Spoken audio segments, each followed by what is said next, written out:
বন্ধুরা, এই মেয়েটি কি এমন গুনাহ করেছিল যার কারণে তার কবরে এমন শাস্তি হচ্ছে?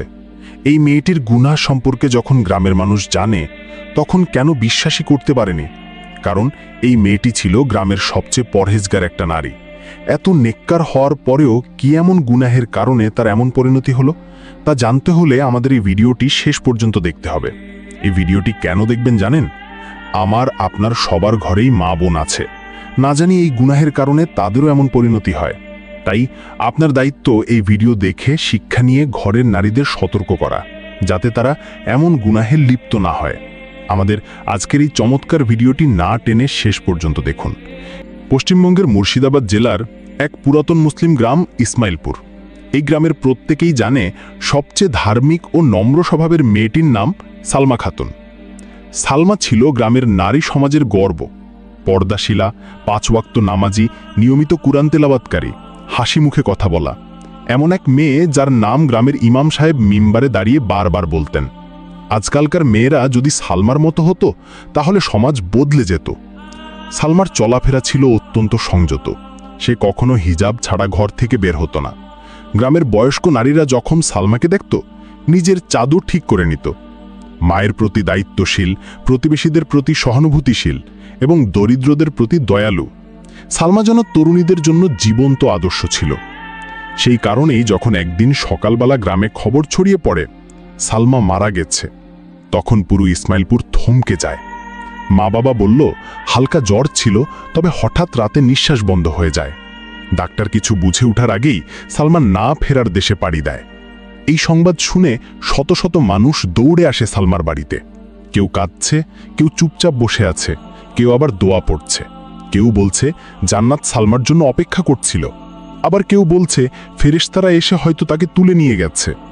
গ্রামের মসজিদের সম্মানিত ইমাম সাহেব নিজ হাতে জানাজার নামাজ পড়ালেন।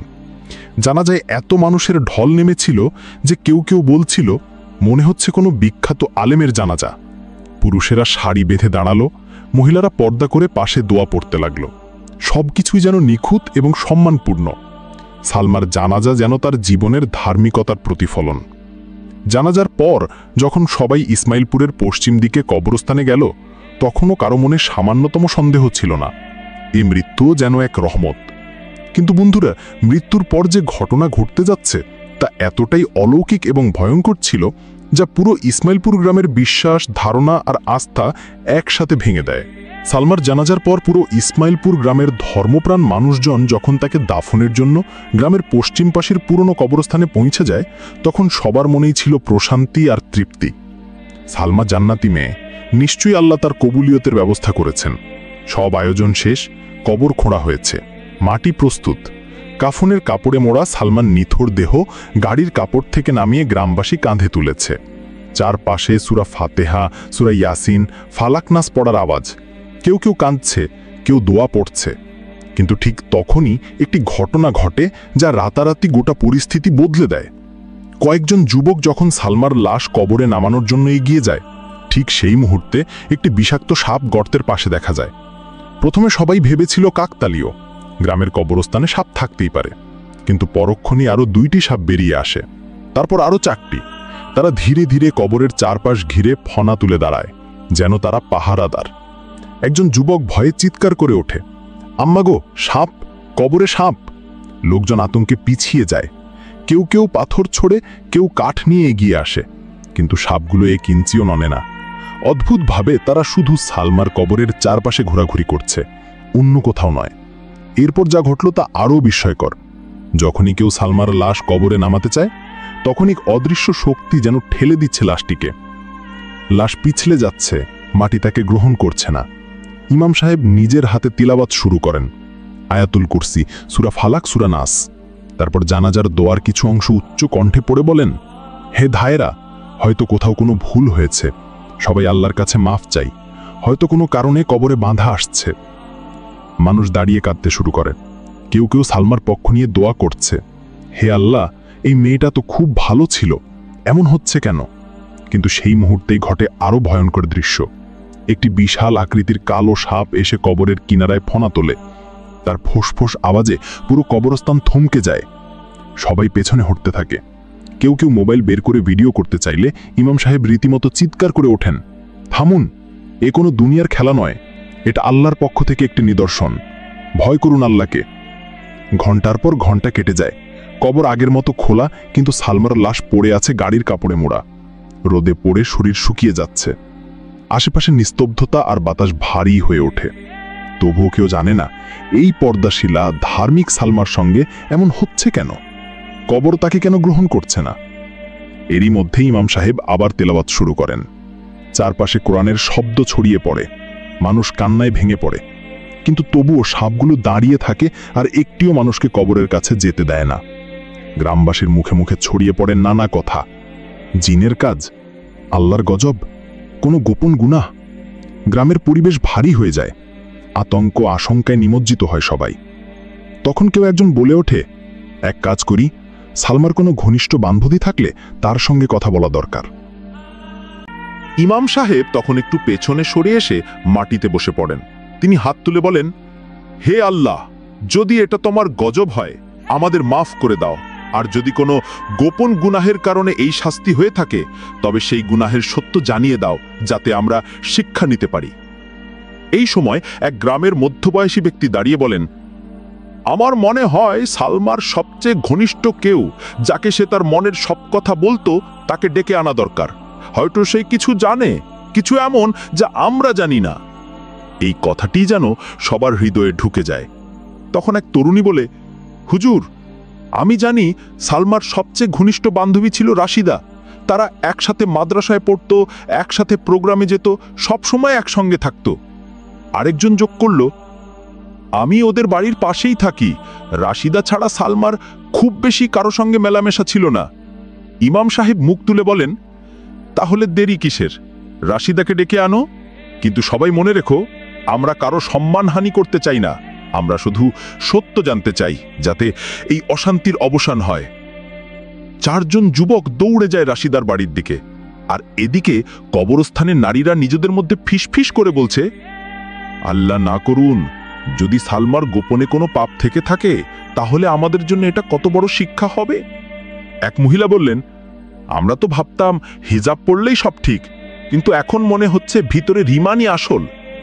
প্রায় ২০ মিনিট পর রাশিদা কবরস্থানে এসে পৌঁছায়।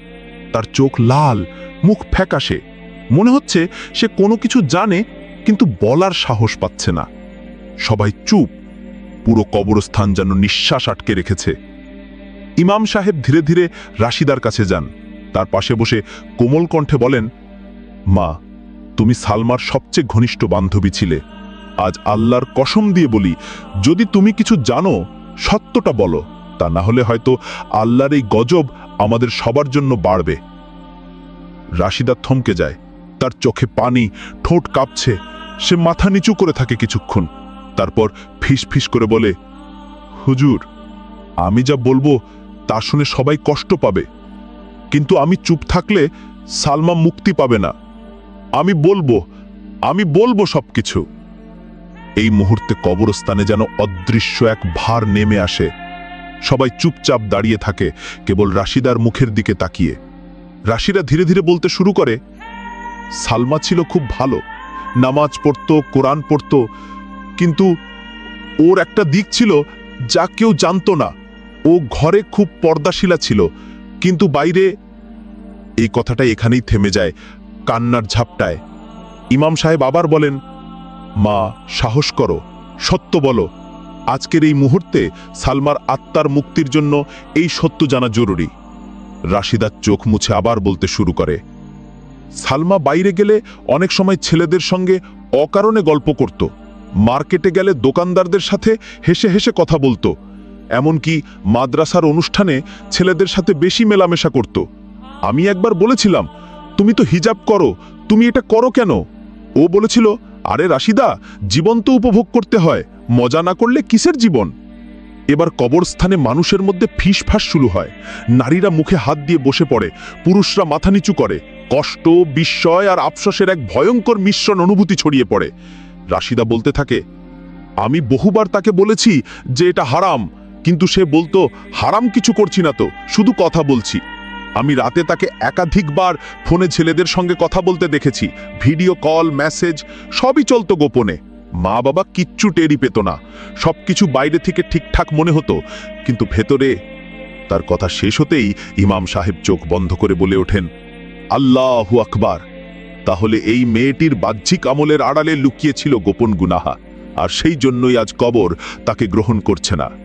এবার ইসমাইলপুর গ্রামের মানুষ ধীরে ধীরে বোঝে কবরের এই অলৌকিক বাধার পেছনে যে রহস্য ছিল তা সালমার গোপন জীবনের পাপ। রাশিদার মুখে সালমার গোপন জীবনের কথাগুলো শুনে কবরস্থানে নেমে আসে গভীর নিস্তব্ধতা, যেন গাছের পাতাও থেমে গেছে নড়া, বাতাস থেমে দাঁড়িয়ে আছে শ্রোতার মতো। সবার চোখ ফ্যাল ফ্যাল করে তাকিয়ে আছে রাশিদার দিকে, আর মনের ভেতর ঝড় বইছে। আমরা কি সত্যিই এক মিথ্যার মুখোশ পরা মেয়েকে জানাজা পড়িয়ে কবরে নিতে যাচ্ছিলাম? ইমাম সাহেব সেই নীরবতা ভেঙে দাঁড়ালেন, তার চোখে পানি, কণ্ঠ কাঁপছে। তবুও তিনি বললেন, ভাইয়েরা, বোনেরা, এই ঘটনাটি আল্লাহর পক্ষ থেকে আমাদের জন্য এক বিরাট শিক্ষা। আমরা তো সালমাকে দেখেছি বাহ্যিকভাবে, হিজাব, নামাজ, তেলাওয়াত, কিন্তু আজ জানলাম তার অন্তরে ছিল ফিতনা, রিয়া আর গোপন গুনাহ।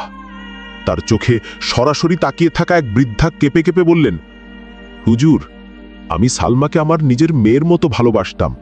আমি তাকে দেখে নিজের নাতনিদের হিজাব শিখাতাম। আজ মনে হচ্ছে আমি কত বড় ভুল করেছি। এই কথা শুনে কান্নার ঢেউ ছড়িয়ে পড়ে চারপাশে। কবরস্থানের এক কোণ থেকে এক তরুণী মোবাইল বের করে মাটিতে ছুঁড়ে ফেলে দেয়। সে চিৎকার করে উঠে, আমি রাতে কার কার সঙ্গে মেসেজ করি আমি জানি, আজ থেকে সব বন্ধ। আমি আর হালকা মনে প্রিমিক্সিং করব না, হিজাব পরব আল্লাহর ভয়ে, লোক দেখানোর জন্য না। এক বয়স্ক মহিলা কাঁদতে কাঁদতে মাথা নিচু করে বলেন, আমি নিজে নামাজি না, কিন্তু সালমার জন্য গর্ব করতাম, অথচ সে গোপনে এত কিছু করত আমি জানতামই না। ইমাম সাহেব কোরআন থেকে আয়াত উদ্ধৃত করেন, তারা নামাজ পড়ে কিন্তু লোক দেখানোর জন্য, আর তারা সাহায্য করতেও বিমুখ। সূরা মাউন। তারপর তিনি বলেন, রিয়া অর্থাৎ লোক দেখানোর জন্য ইবাদত আল্লাহর কাছে সবচেয়ে ঘৃণিত। রাসূল সাল্লাল্লাহু আলাইহি ওয়াসাল্লাম বলেছেন, আমি আমার উম্মতের উপর সবচেয়ে বেশি যে বিষয় নিয়ে ভয় করি তা হলো লোক দেখানো আমল। এই কথা শুনে গ্রামের মানুষ মাথা নিচু করে থাকে। নারীরা নিজেদের চাদরে মুখ ঢেকে ফুপিয়ে কাঁদছে, পুরুষরা চোখ মুছছে নিঃশব্দে। তখন এক যুবক দাঁড়িয়ে বলেন, হুজুর, এখন আমরা কি করব? সালমার কবর তো এখনো শূন্য, সাপ এখনো আশেপাশে ঘুরছে, লাশ পড়ে আছে সূর্যের নিচে। আমাদের কি উচিত হবে না আল্লাহর কাছে তওবা করা? ইমাম সাহেব বলেন, তওবা ছাড়া মুক্তি নেই। সালমার এই শাস্তির ঘটনা কেবল তার একার জন্য না, এটি আমাদের জন্য আয়না, যাতে আমরা নিজেদের দেখতে পারি। আসুন সবাই একসাথে আল্লাহর দরবারে ফিরে যাই। তার আহ্বানে সাড়া দিয়ে ছোট বড়, নারী পুরুষ সবাই দাঁড়িয়ে যায়। ইমাম সাহেব বলেন, যে মোবাইলে গুনাহ করেছি আজ থেকে দূরে থাকি, যে চোখে হারাম দেখেছি সেই চোখ নামিয়ে রাখি, যে জিহ্বা গীবত করেছে তাকে সংযত করি। হে আল্লাহ, গোপনে যা করেছি তুমি জানো, আমাদের গোপন গুনাহগুলো তুমি মাফ করে দাও, আমাদের অন্তরকে খাঁটি তাকওয়া দাও। এই দোয়া ছিল কেবল মুখের কথা নয়, এই দোয়াই ছিল হৃদয়ের রক্ত, কান্না আর অনুশোচনার পানি। আর তখনই কিছু অলৌকিক পরিবর্তনের সূচনা। একজন যুবক যিনি সালমার জানাজার কাঁধে ছিলেন হঠাৎ চিৎকার করে উঠে বলে, দেখুন, সাপগুলো সরছে।